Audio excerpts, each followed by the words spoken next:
The massive crystalline chamber stretched before Ambassador Jake Morrison like a coliseum of stars.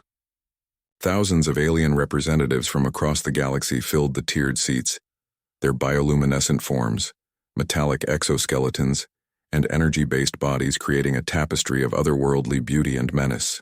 At the center of it all stood the Galactic Council's judgment podium, a floating platform of pure energy that hummed with the power to decide the fate of entire civilizations. Jake walked forward with measured steps, his simple black diplomatic uniform, a stark contrast to the elaborate ceremonial garments worn by the council members. Behind him, the heavy doors sealed shut with a sound like thunder, cutting off any hope of retreat. The weight of humanity's future pressed down on his shoulders as he approached the center of the chamber. High above, the Council of Seven materialized on their elevated thrones. The Vorthak Chancellor, a being of living metal with eyes like molten gold, spoke first. His voice resonated through quantum translators, reaching every corner of the vast space. Human designation, Morrison. You stand before this council as representative of the species that calls itself humanity. You have been summoned to answer for your people's crimes against galactic civilization. Jake's heart pounded, but his voice remained steady. I'm here to represent Earth and its colonies. What crimes are you referring to? A collective hiss echoed through the chamber. The Elkrathi representative, her serpentine form coiled around her floating throne, leaned forward. Do not feign ignorance, human. Your species has violated the Galactic Accord in the most egregious manner possible. The evidence is overwhelming, declared Prime Councillor Thane, his crystalline body refracting light into prismatic patterns. 3 months ago, your military forces destroyed the Catherian fleet at the Proxima Junction. 47 vessels, 3,000 lives. Jake's expression didn't waver. The Catherians attacked our colony ships first. We have the sensor logs. Silence! The word boomed from Chancellor Vorthak with such force that several smaller species in the gallery visibly recoiled. The Catherians were conducting a lawful interdiction of illegal human expansion. You had no claim to those systems. No claim? Jake's voice carried a dangerous edge that made several council members shift uncomfortably. Our colonists had been living there for 18 months. They had established communities, farms, research facilities. The Catherians opened fire without warning. The Galactic Council chamber fell into an uncomfortable silence. For 3 centuries, they had maintained order across 12 spiral arms, governing 10,000 species with an iron fist wrapped in diplomatic velvet. Never before had a species, especially one as young and primitive as humanity, dared to question their authority so directly. Council member Zalin, her gossamer wings shimmering with barely contained energy, spoke with the voice of wind through crystal caves. The judgment has already been rendered, human. Your species is found guilty of unprovoked aggression against a member state of the Galactic Alliance. The penalty is complete eradication. Jake stood perfectly still for a long moment, his gaze moving slowly across the assembled representatives. When he finally spoke, his words carried a weight that seemed to press against the very walls of the chamber. Eradication, he repeated softly. That's your final decision? It is the only decision, Prime Councillor Thane declared. Your species has proven itself incompatible with civilized society. The fleet has already been dispatched to your homeworld. A smile began to play at the corners of Jake's mouth. Not the desperate grin of a condemned man, but something far more unsettling.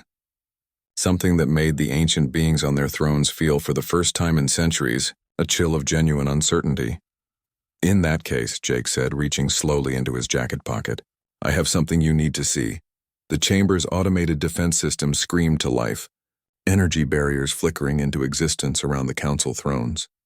Security drones materialized from hidden alcoves, their weapons trained on the human ambassador.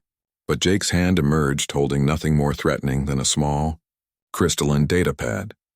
3 days ago, he continued, his voice carrying clearly through the sudden tension, this council authorized the deployment of the Terminus fleet to Earth. 1,000 of your most advanced warships, commanded by Admiral Korvek himself. You want to know what happened to them? The silence in the chamber became absolute. Even the quantum hum of the council platform seemed to fade. Jake held up the datapad, and holographic displays flickered to life throughout the chamber. The images they showed made hardened warriors and ancient diplomats gasp in disbelief. Wreckage. Thousands of pieces of once mighty warships drifting in the cold vacuum of space. the proud banners of a dozen galactic civilizations reduced to radioactive debris. And at the center of it all, Earth, blue, beautiful, and utterly untouched. Your terminus fleet, Jake said quietly, no longer exists. The holographic displays rotating through the chamber showed impossible images. Massive dreadnought-class vessels, ships that had conquered star systems and brought entire civilizations to their knees, twisted into unrecognizable metal sculptures. The pride of the galactic fleet, vessels that had taken decades to construct and had never known defeat, now floated as cosmic graveyards around humanity's small blue world. Chancellor Vorthak's metallic form seemed to dim as he processed what he was seeing. This is fabricated. No primitive species could what? Jake interrupted, his calm demeanor never wavering. Could defend itself. Could adapt. Could think. Prime Counselor Thane's crystalline body flared with agitated light patterns. Admiral Korvac commanded the finest fleet in galactic history. His tactical genius has never been questioned. These images are impossible. Jake gestured to the holographic debris field surrounding Earth. Admiral Korvac was indeed a brilliant tactician. His approach was textbook perfect, a three-pronged assault designed to overwhelm our orbital defenses while establishing a blockade to prevent escape. He studied our previous encounters, analyzed our ship designs, calculated our approximate technological capabilities. The ambassador began walking slowly around the judgment platform, his audience of 10,000 alien representatives hanging on his every word. What the Admiral didn't account for, Jake continued, was that humans have a rather unique approach to warfare. You see, while other species focus on building bigger guns, stronger shields, and faster engines, we focused on something else entirely. Council Member Zalen's gossamer wings trembled. What could you possibly possess that would overcome such overwhelming force? Jake's smile widened. We learned to think like you. The statement hung in the air like a challenge. Several council members exchanged uncertain glances, their universal translators struggling to convey the subtle implications of the human's words. For the past 50 years, Jake explained, ever since first contact, humanity has been studying you, all of you. We analyzed your technologies, yes, but more importantly, we studied your psychology, your tactical doctrines, your cultural blind spots. We learned how galactic civilizations think. He gestured to another section of the holographic display, showing detailed tactical readouts. Admiral Korvac's fleet moved in perfect formation, just as we predicted. 3 symmetrical attack groups, maintaining optimal firing solutions and communication links. Textbook galactic warfare. The Elkrathi representative coiled tighter around her throne. And this knowledge somehow multiplied your primitive firepower? Firepower? Jake laughed, the sound echoing strangely in the vast chamber. We barely fired a shot. Admiral Korvac destroyed his own fleet. The confession sent ripples of shock through the assembled representatives. Several smaller species began chittering in their native languages, their translation circuits overwhelmed by the implications. Chancellor Vorthak leaned forward, his golden eyes blazing. Explain. Now. Jake touched his datapad and the holographic display shifted to show the battle from a different perspective. Now they could see Earth's defenses, or rather the complete lack of them. We broadcast a surrender signal as soon as your fleet arrived, Jake said conversationally. Complete capitulation. We offered to meet with Admiral Korvac to discuss terms. We even provided detailed intelligence about our secret weapons in good faith. The chamber erupted in confused murmurs. Prime Counselor Thane's light patterns shifted to aggressive reds and oranges. You're claiming you gave them false information? Not false, Jake corrected. Completely accurate.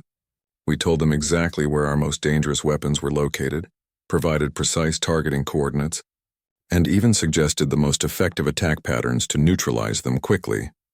Council Member Zephyr, whose energy-based form crackled with barely contained lightning, spoke in harmonics that made the air itself vibrate. This makes no tactical sense. Why would you assist in your own destruction? Jake's expression grew serious as he manipulated the holographic display to show a detailed breakdown of the battle's progression. Because we knew that Admiral Korvac, like every galactic military commander, would never simply accept intelligence from an enemy. He would assume it was misdirection. The terrible truth began to dawn on the assembled council. Several members rose from their thrones, their various forms of communication creating a cacophony of realization and horror. So naturally, Jake continued, he did exactly what we knew he would do. He targeted everything except the locations we provided. He spread his forces to attack what he believed were our real defensive positions, convinced that our surrender was an elaborate trap. The holographic display now showed the fleet's attack pattern in devastating detail, how the Admiral had divided his forces, how he had isolated his command ships to avoid the obvious traps, how his tactical brilliance had led him to deploy his entire armada against empty space. The locations we provided, Jake said quietly, weren't our weapons, they were our trap. Chancellor Vorthak's voice carried a note of something that might have been respect or perhaps fear. What trap could possibly— Gravity wells, Jake said simply. We've been mining asteroids in our system for decades. It gave us plenty of opportunities to place gravitational field generators in very specific locations. When Admiral Korvek moved his fleet into attack formation, avoiding all the places we told him our weapons were located, he positioned himself exactly where we needed him. The display showed the final moments of the battle, the gravitational fields activating simultaneously, the massive warships, their engines straining against forces they couldn't escape, being pulled inexorably toward each other, metal screaming against metal as vessels designed to operate in the vast emptiness of space were compressed into an ever-tightening ball of destruction. 47 minutes, Jake said softly. That's how long it took for the finest fleet in galactic history to destroy itself. Admiral Korvek spent his final moments trying to break free from a trap that he had walked into by trying to avoid it. The chamber fell into stunned silence. For the first time in 3 centuries, the Galactic Council found itself facing something it had never encountered before. A species that had defeated them not through superior technology or overwhelming force, but by understanding them better than they understood themselves. But the silence didn't last long. Chancellor Vorthak straightened in his throne, his metallic features hardening into determined lines. Even if what you claim is true, you have destroyed one fleet. The Galaxy Command has resources you cannot imagine. This was merely the first probe. Jake nodded thoughtfully, as if he had expected this exact response. You're absolutely right, Chancellor. The Terminus fleet was just the beginning, which is why I should probably mention the other fleets. The words hit the assembled council like a physical blow. Several representatives began urgent communications with their home systems, their various appendages working frantically over control interfaces. The results of those communications became evident within moments as expressions of shock, fear, and disbelief rippled across thousands of alien faces. Prime Counselor Thane's crystalline body flickered between colors so rapidly it looked like a strobe light. Impossible. We have 17 fleets stationed across 12 sectors. They cannot all be lost? Jake finished helpfully. He touched his datapad again and new holographic displays materialized throughout the chamber. Each one showed a different star system. Each one showed the wreckage of what had once been mighty galactic warships. Council member Zalen rose from her throne, her gossamer wings spreading wide in what her species used as a threat display. The 4th Fleet at Kepler Station, the 6th Fleet defending the Antares Gateway, the 12th Fleet guarding the Vegan trade routes.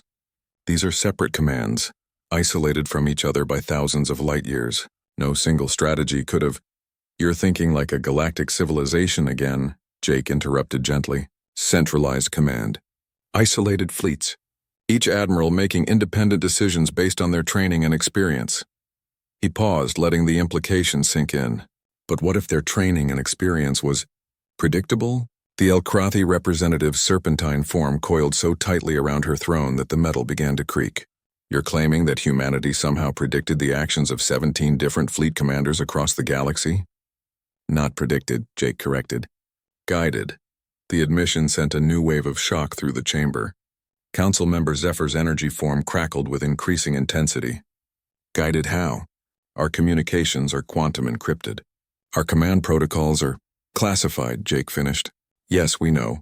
We also know about the back-channel communications network that Admiral Korvek used to coordinate with the other fleet commanders.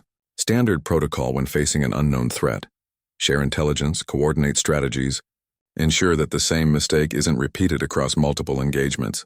Chancellor Vorthak leaned forward, his golden eyes boring into the human ambassador. You infiltrated our communications. We didn't need to, Jake replied with that same unsettling smile. You see, Admiral Korvik was a very thorough commander. After his encounter with our gravity well trap, he immediately transmitted detailed warnings to all other fleet commanders. Warned them about humanity's deceptive nature, our tendency to provide false intelligence, our apparent expertise with gravitational manipulation.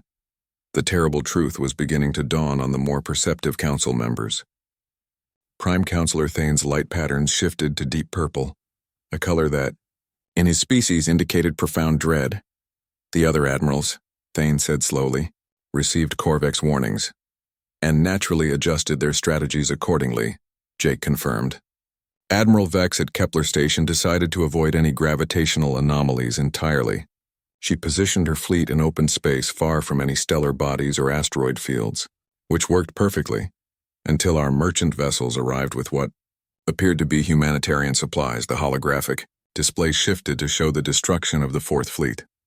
Unlike the compressed metal sculpture that had been the Terminus fleet, these ships showed a different kind of devastation. Hull breaches that bloomed outward like flowers, as if the ships had been destroyed from within.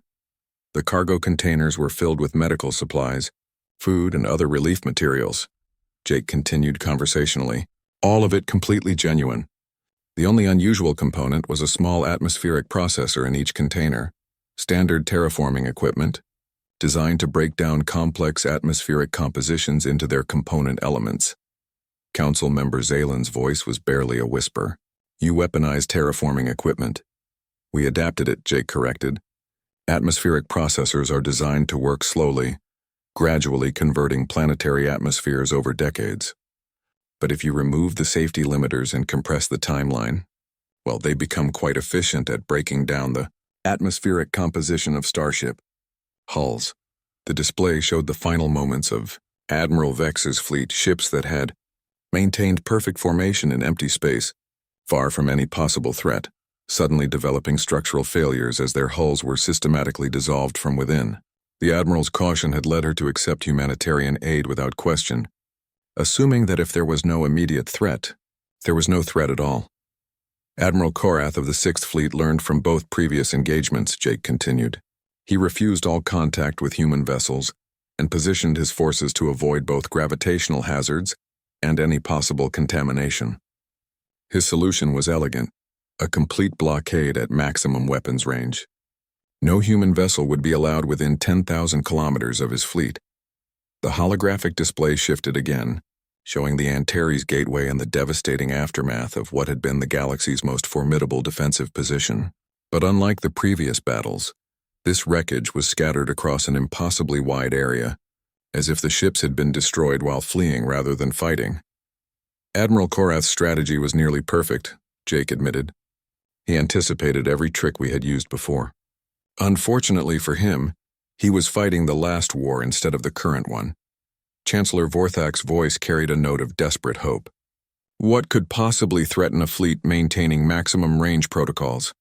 Jake's smile widened, and for the first time since the proceedings began, he looked genuinely pleased. Admiral Korath was so focused on keeping human ships away from his fleet that he never considered the possibility that we might use galactic ships instead. The implication hit the council like a cascade of falling dominoes. Across the chamber, representatives began checking their own fleet positions, sending urgent communications to military commands, their faces showing growing alarm as they realized the scope of what they were dealing with. You see, Jake explained, the galaxy has thousands of independent merchant vessels, cargo haulers and transport ships that travel freely between systems, ships that are so common, so unremarkable that military commanders rarely pay attention to them, ships that we've been quietly purchasing through intermediaries for the past 2 years. The display showed the Antares Gateway battle from a new perspective. Dozens of ordinary cargo vessels, bearing the transponder codes of 100 different civilian companies, approaching Admiral Korath's fleet from every direction. Ships that had been cleared through galactic security, that carried proper documentation, that had every right to be in the area. Ships that had been packed with fusion bombs. The beauty of Admiral Korath's maximum range protocol, Jake continued, was that it made his fleet the perfect target. Spread out in a defensive sphere, maintaining equal distances from each other, unable to provide mutual support without abandoning their positions, When 37 cargo vessels simultaneously triggered fusion explosions at the heart of his formation, the display showed the results. A chain reaction of destruction that had consumed one of the galaxy's most powerful fleets in less than 15 minutes. 17 fleets, Jake said quietly. 17 different admirals, each learning from the mistakes of their predecessors, each adapting their strategies to counter our previous tactics, each walking into a trap specifically designed for the exact countermeasures they chose to employ. The chamber had fallen into complete silence. 10,000 representatives from across the galaxy stared at the human ambassador, with expressions ranging from awe to terror. Prime Counselor Thane's crystalline form had dimmed to barely visible translucence as he processed the magnitude of what he was hearing. When he finally spoke, his voice carried a tremor that hadn't been there an hour before. 17 fleets, he said slowly. 70,000 personnel. 3 centuries of naval tradition. Gone. He paused, his light patterns cycling through colors that had no names in human language. But even this level of loss does not cripple the galaxy's military power. We have planetary defense forces, orbital installations, sector militias. Had, Jake corrected softly. The single word fell into the chamber like a stone into still water, creating ripples of realization that spread from the council platform to the furthest reaches of the gallery. Representatives began urgent consultations with their homeworlds, their various forms of communication creating a rising buzz of activity that gradually transformed into something approaching panic. Council member Zalen was the first to receive confirmation from her species' homeworld. Her gossamer wings trembled as she processed the information, and when she spoke, her voice carried the hollow tone of absolute defeat. The Andromedal defense grid, she whispered. 300 orbital platforms, all destroyed. The admissions began flooding in from across the galaxy. The Vorthak home defense fleet annihilated. The Elkrathi fortress worlds silent. The Centauri Gate, the most heavily defended choke point in known space. A field of radioactive debris. Chancellor Vorthak rose from his throne, his metallic form seeming to tower over the human ambassador. This is impossible. Our homeworlds are light years apart. The coordination required, the timing. No single species could orchestrate simultaneous attacks across 12 spiral arms. You're absolutely right, Jake agreed cheerfully. No single species could manage something of this scope. Which is why we didn't do it alone. The statement sent a new wave of shock through the already reeling assembly. Several smaller species began chattering in their native languages, their translation circuits struggling with concepts their cultures had never encountered. Council member Zephyr's energy form flickered erratically. You're claiming that humanity has allies? The galaxy has been united against your expansion for decades. No civilized species would... Civilized, Jake repeated, his tone suddenly carrying an edge that made several council members flinch. That's an interesting word choice. Tell me, Council member Zephyr, what makes a species civilized in the eyes of the Galactic Council? The question hung in the air like an accusation. Zephyr's form crackled with defensive energy. Adherence to galactic law. Acceptance of proper authority. Integration into the established order. Submission, Jake finished. Interesting definition. And species that don't submit, that refuse to accept your authority? What happens to them? The silence that followed was answer enough. Across the gallery, representatives from newer member species shifted uncomfortably, their own memories of integration still fresh and painful. The Terracani resistance, Jake said, beginning a litany that every being in the chamber recognized, destroyed for refusing to surrender their mining rights. The Void Swimmers of Kepler 442, exterminated for attempting to maintain their nomadic lifestyle. The Crystalline Collective. The Binary Consciousness. The Machine Symbiotes. His voice grew stronger with each name. Hundreds of species that were deemed incompatible with galactic civilization and systematically eliminated. Chancellor Vorthak's golden eyes blazed. Those species chose extinction over order. They were warned. They were murdered, Jake stated flatly. And their survivors? The scattered populations that escaped your integration efforts? They've been hiding in the dark corners of the galaxy for centuries, nurturing their hatred, waiting for someone strong enough to stand against you. The holographic displays around the chamber shifted, showing not the wreckage of fleets but something far more disturbing. Species that the Galactic Council had declared extinct, very much alive and very much angry. Terracani ships emerging from asteroid fields, void swimmer fleets materializing from hyperspace, the binary consciousness speaking with 1,000 voices from 100 hidden worlds. When humanity first encountered galactic civilization, Jake continued, we did exactly what you expected. We studied your technologies, your politics, your military capabilities, but we also found your victims, and they found us. Council member Zalin's voice was barely audible. The refugees, the scattered populations. You made contact with the exiled species. We made friends, Jake corrected. We shared our plans. And they shared their knowledge. Decades of hidden intelligence about galactic defenses, troop movements, command protocols. Everything they'd gathered while waiting for their chance at revenge. The displays now showed the true scope of the coordinated attacks. It wasn't just human tactics destroying galactic forces. It was Terracani mining charges breaching orbital platforms, void swimmer phase shift technology allowing ships to appear inside defensive perimeters, binary consciousness hackers turning automated defenses against their own fleets. Your 17 admirals, Jake explained, weren't just facing humanity. They were facing the combined tactical knowledge of every species your council had ever wronged. Every exile who'd spent centuries studying your weaknesses. Every survivor who'd dreamed of the day they could strike back. Prime Counselor Thane's form flickered between colors so rapidly it created a strobing effect. This is not warfare. This is genocide. Jake's expression grew cold. Really? That's fascinating. Coming from a government that has committed actual genocide against hundreds of species. Tell me, Counselor, what's the difference between destroying a species for refusing to submit and destroying a government for committing atrocities? The question reverberated through the chamber with the force of a physical blow. For 3 centuries, the Galactic Council had justified their actions as necessary for order, for civilization, for the greater good. Now facing the consequences of those actions, they found their own arguments turned against them. You don't understand, Chancellor Vorthak said, his metallic voice carrying a note of desperation. The galaxy needs order. Without central authority, without unified government, there will be chaos. War, suffering. Jake nodded thoughtfully. You might be right. There probably will be some chaos as the galaxy adjusts to freedom. Some species will have to learn to negotiate instead of dominate. Some governments will have to earn legitimacy instead of claiming it.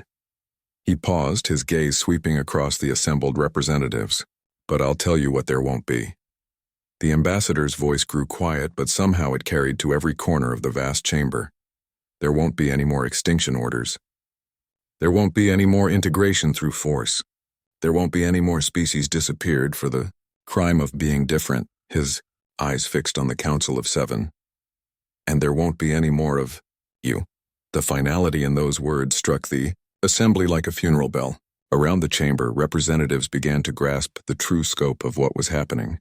This wasn't just a military defeat.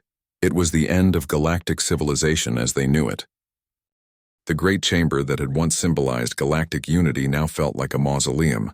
Representatives who had arrived expecting to witness humanity's destruction found themselves watching the collapse of everything they had known for 3 centuries.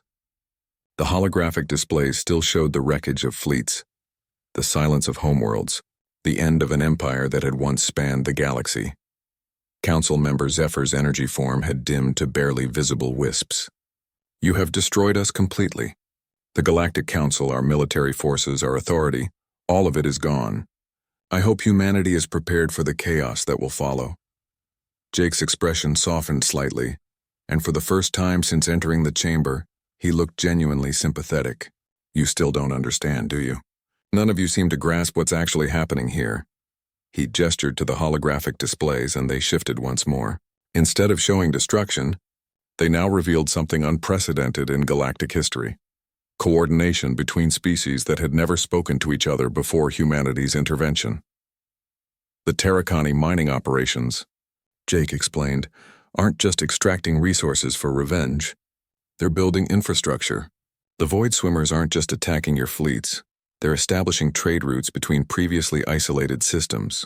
The binary consciousness isn't just hacking your networks, they're creating new communication, protocols that allow real-time translation between any 2 species in the galaxy. The displays showed construction projects on a massive scale, space stations appearing at strategic points throughout the galaxy, built with hybrid technologies that combined the best innovations from dozens of species, transport networks that allowed safe passage between systems that had been cut off from each other for generations, scientific research facilities where beings who had been taught to hate each other were working side by side. Chancellor Vorthak leaned forward, his golden eyes fixed on the impossible images. What? What is this? This, Jake said with genuine pride in his voice, is what happens when you stop trying to force unity and start building cooperation. When you replace dominance with partnership. When you give species the freedom to contribute their strengths instead of demanding they suppress their differences. Prime Counselor Thane's crystalline form flickered with confused patterns. But the coordination required? The logistics.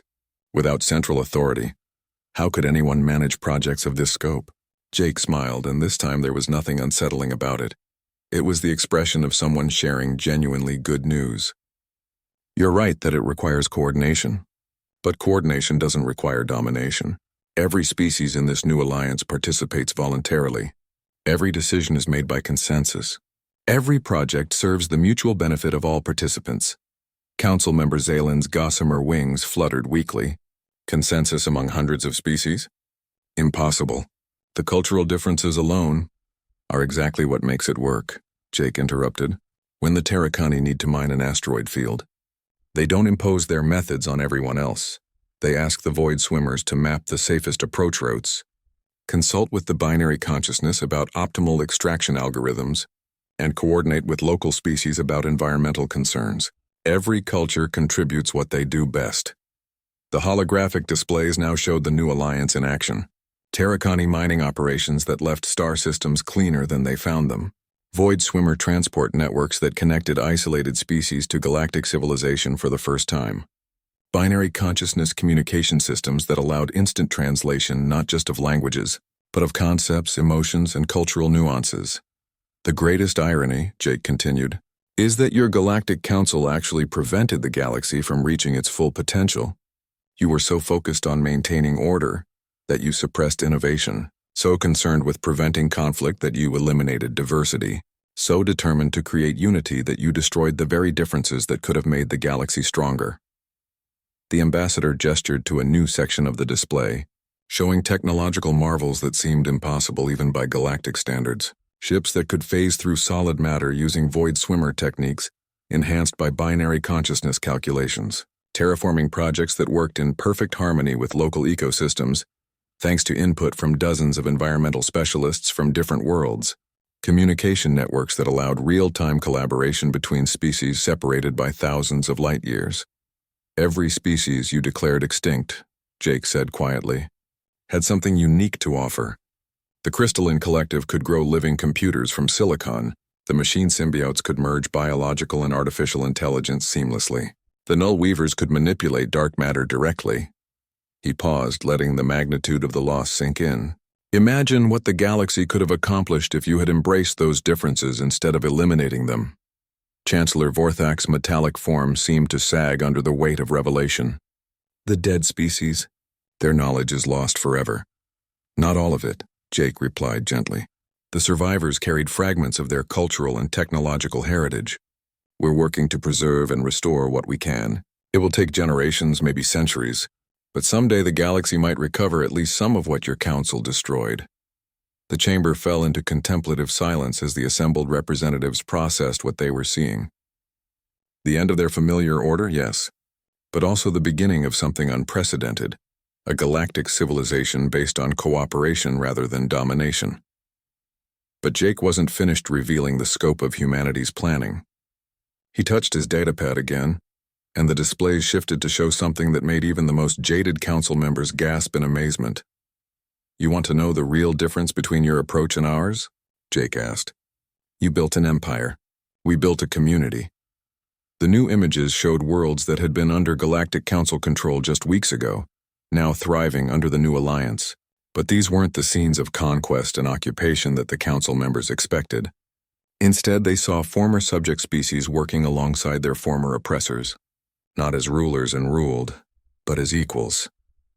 The Catherian fleet that attacked our colonies, Jake continued, The one that started this whole crisis?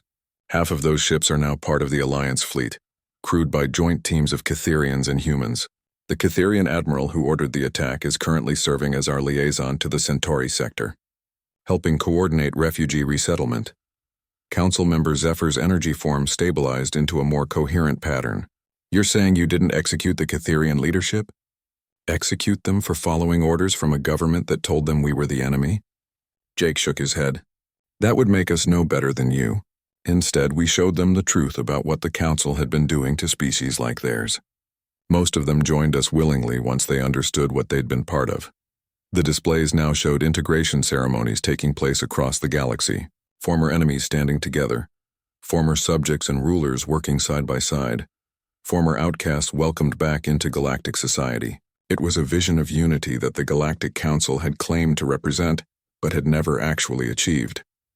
You see, Jake explained, when you rule through fear and domination, people only obey you because they have to. But when you build genuine partnerships, when you treat others as equals, when you prove that cooperation benefits everyone, that's when you get real loyalty, real unity. Prime Counselor Thane's crystalline body had stabilized into a deep blue hue. And those who refuse to join this alliance? What happens to them? Jake's expression grew serious. That depends entirely on why they refuse. Species that simply want to remain independent? They're welcome to do so, as long as they don't interfere with Alliance operations or threaten Alliance members. Governments that refuse to give up their oppressive practices? They find themselves increasingly isolated as their own people choose to join the Alliance. Instead, the displays showed several former Galactic Council member worlds where popular uprisings had peacefully transitioned their governments from Council-aligned dictatorships to Alliance-compatible democracies. In each case, the transition had been driven not by external force but by internal pressure from populations who had seen what the Alliance offered.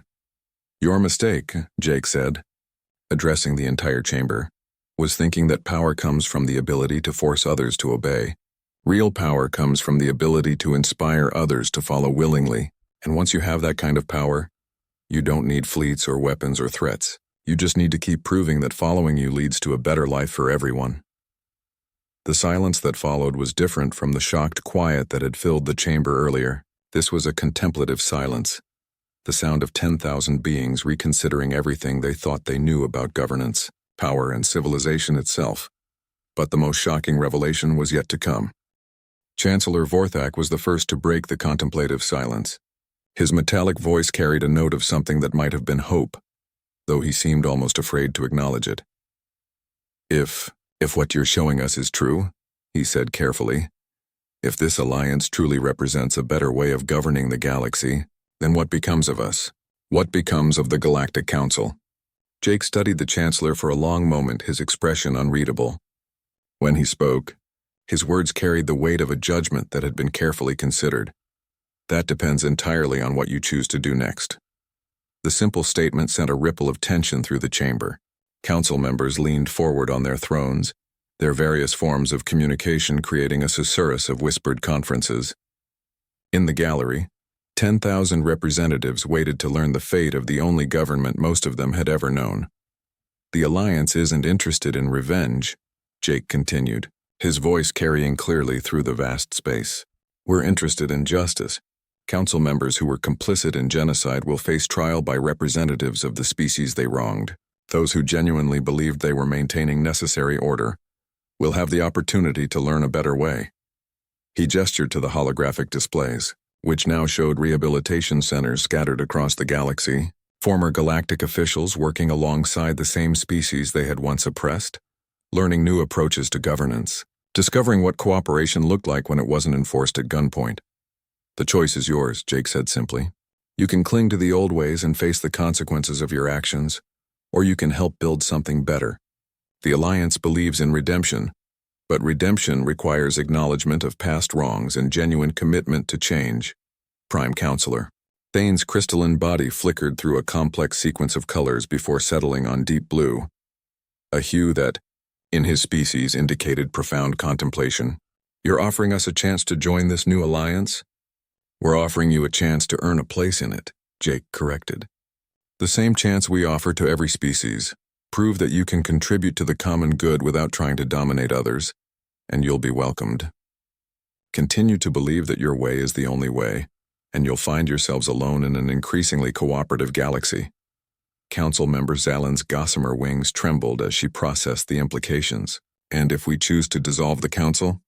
To renounce our authority and apply for membership as individual species, rather than as a governing body? Jake's smile returned warm and genuine.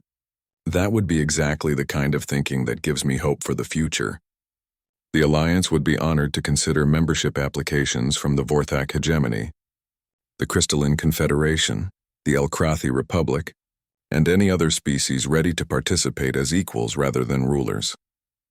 The holographic displays shifted one final time, showing not the past or present but a vision of the future, a galaxy where thousands of species work together not because they were forced to, but because they chose to, where differences were celebrated rather than suppressed, where innovation flourished because diverse perspectives were valued, where conflicts were resolved through negotiation rather than annihilation. This is what we're building, Jake said softly. Not an empire built on fear, but a community built on trust. Not a hierarchy where some species rule over others, but a network where every culture contributes its unique strengths. Not a galaxy where conformity is enforced, but one where diversity is the source of our greatest achievements. The vision was breathtaking in its scope and ambition.